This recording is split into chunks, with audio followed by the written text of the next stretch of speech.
In the late 2000s, Zimbabwe experienced the second worst hyperinflation in world history. Prices doubled every day. By 2008, a loaf of bread cost 30 billion Zimbabwean dollars. The local currency became worthless.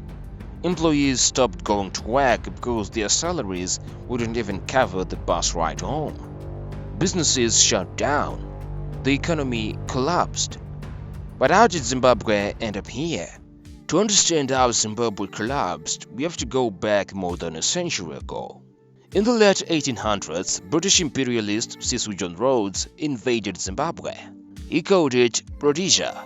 His army, armed with the world's first machine gun, wiped out local resistance. Zimbabwe's land and resources were taken over by a small white minority. Fast forward to 1980, Zimbabwe gains independence. Robert Mugabe becomes the country's first leader. At first, there was hope, but soon power became his priority. Mugabe systematically wiped out opposition, using his North Korean-trained military to silence dissent. He removed term limits, rigged elections, and made himself ruler for life.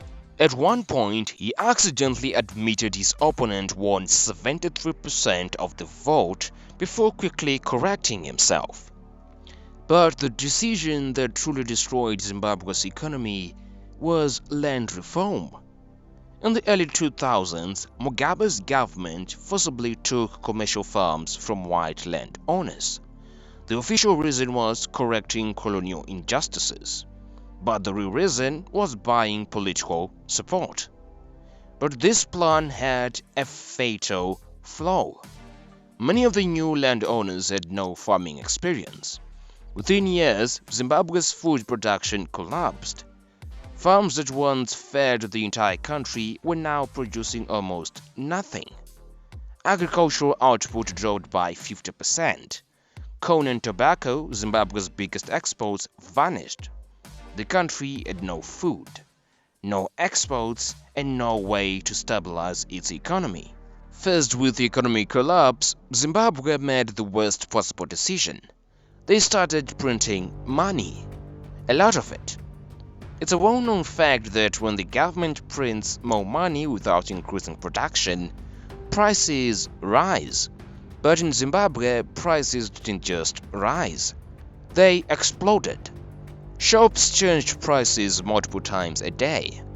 A cup of coffee that cost 5,000 Zimbabwean dollars in the morning could cost 8,000 Zimbabwean dollars by noon and 12,000 by night.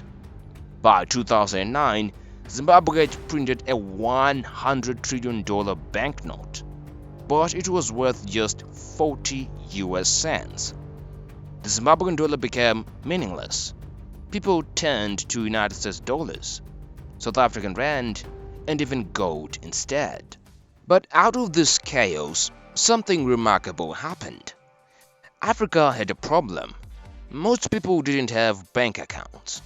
In sub-Saharan Africa, only 20% of adults were connected to formal banking. Zimbabwe had just 6 ATMs per 100,000 people, compared to the US, which had 174. Banks simply weren't accessible. But while banks were scarce, one thing was everywhere: mobile phones. In 2007, Kenya's Safaricom launched M-Pesa, a system allowing people to send money via text messages. No bank required, just a phone number. Zimbabwe followed with EcoCash, a mobile money service that changed the game. By 2017, 90% of all Zimbabwean transactions were digital. From school fees to groceries, EcoCash became the lifeline of Zimbabwe's economy. No more carrying cash. No more waiting in ATM lines. But even digital money isn't perfect. Zimbabwe relies heavily on hydroelectric power. But frequent droughts lead to massive blackouts that sometimes EcoCash, because of power failure, shuts down. And today, even after Mugabe's removal in 2017, inflation is back. Zimbabwe's new currency, the ZiG, is struggling, and trust in the government remains low.